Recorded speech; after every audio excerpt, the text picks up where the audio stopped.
Hi, ladies. Thank you so much for clicking on Miss Miriam DeVault's interview and learning about what it's like to have an electrical service business. So, Miriam, if you could go ahead and introduce yourself, tell us who you are, your company, and a little bit about what you do. I am Miriam DeVault, and I own Southern Voltage Electric Service. We are an electrical contractor based in Katy, but we service Katy and the Houston area. And so what does that mean for maybe some of the young ladies who are watching this, like electrical contractor? What does that mean? Like, what does your company do then? All right, so in our area, because there are energy brokers, sometimes it's a little bit of a confusion. So we don't supply your home with electricity, but if you have a problem in your home or your business with an outlet not working, you have a ceiling fan that's ugly and you want it replaced, or you have problems with your panel, we can certainly take care of all of those items for you. Gotcha. So anything that's dealing with electricity inside your house that needs. Right. So anything from the green box that is either in your yard or your neighbor's yard that goes to your home is something that we work on. Very, very cool. So what got you into doing this in the first place? So in all of the different, or most of the different jobs that I've had throughout the years have been mostly customer service based. And so my husband is a master electrician and has been for about 30 years. We moved to Texas and hadn't planned on starting a business at all. Like, that was the furthest thing from my mind. But it got to the point where I saw a serious lack of customer service in the electrical contracting area. So you were getting an electrician to your home, but it felt like you had a salesman in your home. And so they're pointing out all of these things that are wrong, and you look at them like, all I wanted was my light changed out. I don't think that I need this, that, and the other thing. But they're being paid on commission, so that they're trying to get as many things on that ticket as possible instead of just dealing with the problem. And the more I heard this, the more I saw it firsthand, the more it just kind of got under my skin, thinking, look, we're contractors. We're supposed to be helping people. We're not supposed to be scaring them. So my husband came home from work and I said, I have an appointment with an attorney next week and I'm opening a business. Would you be my master electrician of record and come work for me? And he took like a split second and said, yes. And so that's really how it started.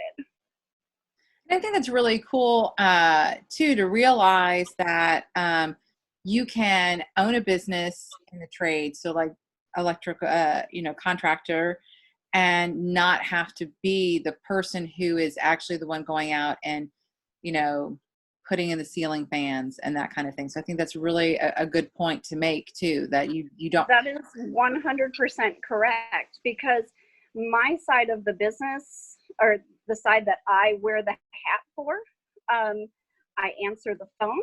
So I'm the first point of contact for customers when they call. And so I'm setting the tone for the visit that they will get from the electrician. So I'm explaining to them what's going to happen, how the electrician will present himself, and how the appointment will go.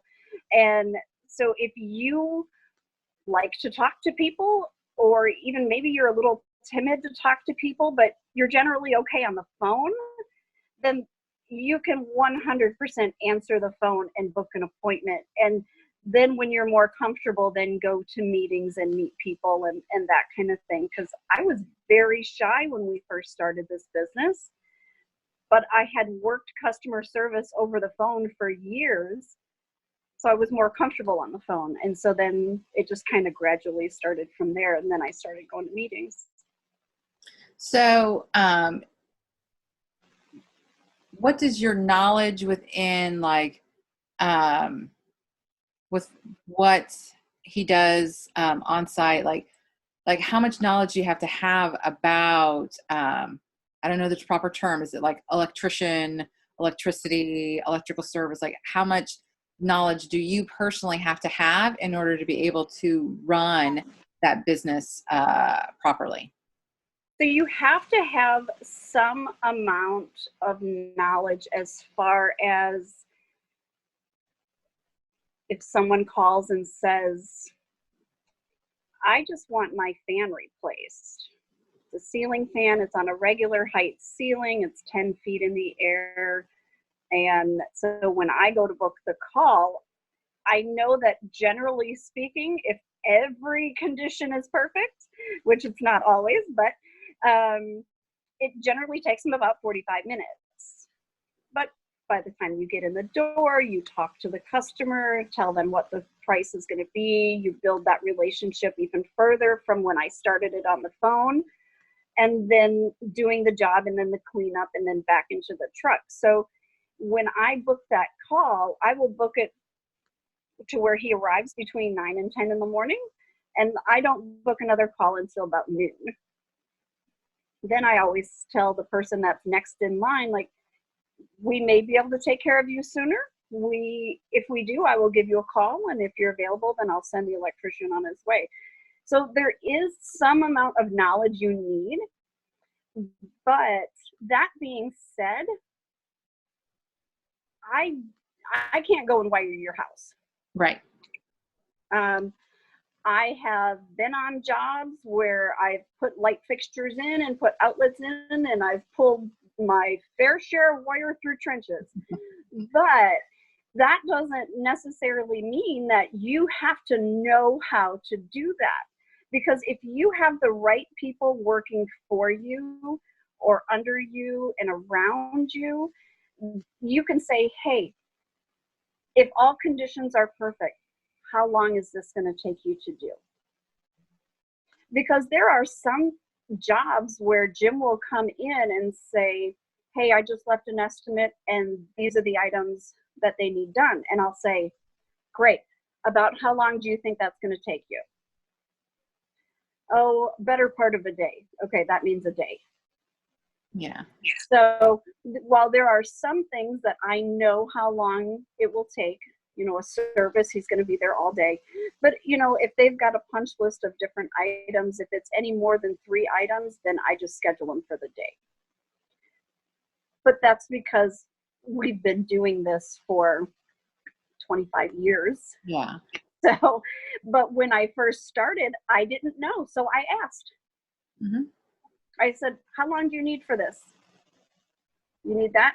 Okay. And then I would schedule accordingly. So it's more like knowing the business end, so being able to like do the books and that kind of thing, and then also like having that good time management and time scheduling kind of thing is really a big piece for helping to run that. Yeah, because when we started, I had 4 little ones. Oh yeah. And then, and then moving here, had another little one, so, and we have them in each stage of life now. So it really is about managing your time and surrounding yourself with really good people. And don't be afraid to say, I don't know. Can you tell me how long that will take? Or I don't understand what this customer needs. Mm-hmm. Every once in a while, I'll still get a customer that'll stump me where I'm like, you need what? And they'll explain it to me, and it still doesn't make any sense. So in the notes that the electrician will see on our scheduling software, I'll put, I have no idea. Good luck. Because they don't know how to explain to me what's wrong because they're not electricians. Right. So that does happen, and sometimes you just don't know. And that's okay. And it's perfectly okay to say, I don't know, but I'm certainly going to send an electrician out to help you. There you go. Exactly. Yeah. So you mentioned before like when this all happened, is that you were going to have, that you got an appointment with an attorney. So could you talk to the girls a little bit about like what it takes to start your own company, to set that up and everything? So with a trade like an electrician, you have to have a master electrician of record. So that means when you start an electrical contracting company, anyone can do it. Anyone can start it up, but you have to have a master electrician. So Jim has been a master electrician for 25 years. So you just write the name on the sheet of paper. Now, if you decide you want to open up this electrical contracting company and you have someone, and I know women that are master electricians. They're great electricians. So as a woman, you can absolutely 100% be an electrician. Our daughter that is now going to be 25, when she was little, used to go to work with Jim on a little rolling toolbox because she wanted to be an electrician when she grew up. So it can happen for you. But Jim was my master electrician. I submitted it to the state with all of our formation papers. Had an attorney do that for us. We were lucky in the fact that the name that I chose, no one else had it for the state of Texas. So I didn't have to go back to the drawing board and say, oh, now I have to find a new name. And I was so attached to it, so we got really lucky there. And then when you have to pull a permit for like the city of Houston, you have to let them know who your master electrician is. And you fill out licensing information for the city. And then not all municipalities, but most in Texas, you have to get an individual license for different cities and be able to pull permits. So for most, I can pull a permit because I'm the owner of the business.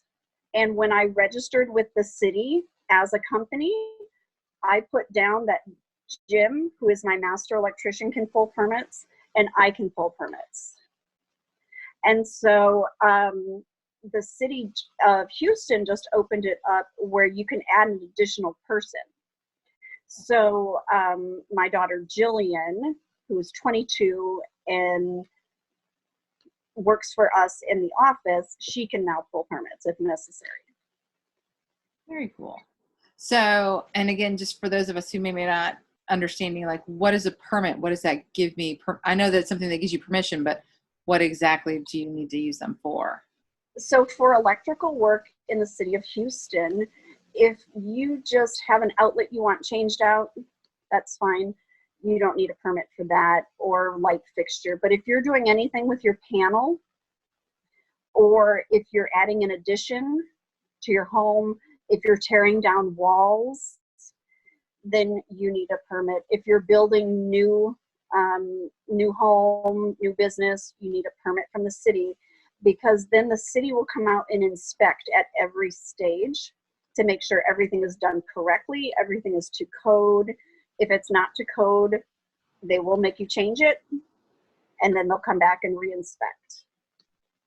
Gotcha. And you cannot get an occupancy from the fire department without all of those checks. Gotcha. Alrighty. So what has been the biggest struggle within your career of being the business owner for Southern Voltage? What's been the biggest struggle, and how have you handled it? Time. 100% time has been the hardest. And the only thing that has saved me is a default calendar. So when I find like I am so stressed out and I feel like I can't get everything done, why do I have so much on my desk? I can't even think straight. It's because I have reverted and gone against that default calendar. Because if I look at my calendar, well, between 8 and 10, I'm supposed to be doing this. Between 10 and noon, I'm supposed to be doing this. Well, that's why I'm overwhelmed at the end of the day, because I didn't even do the stuff I was supposed to be doing at 9 o'clock. And now it's 4, and I'm very much a list maker.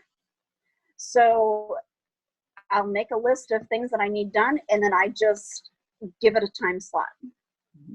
And I don't stress out if I can't finish it within that time slot. I just go, well, it gets moved over to tomorrow, unless it's something like it has to be done today.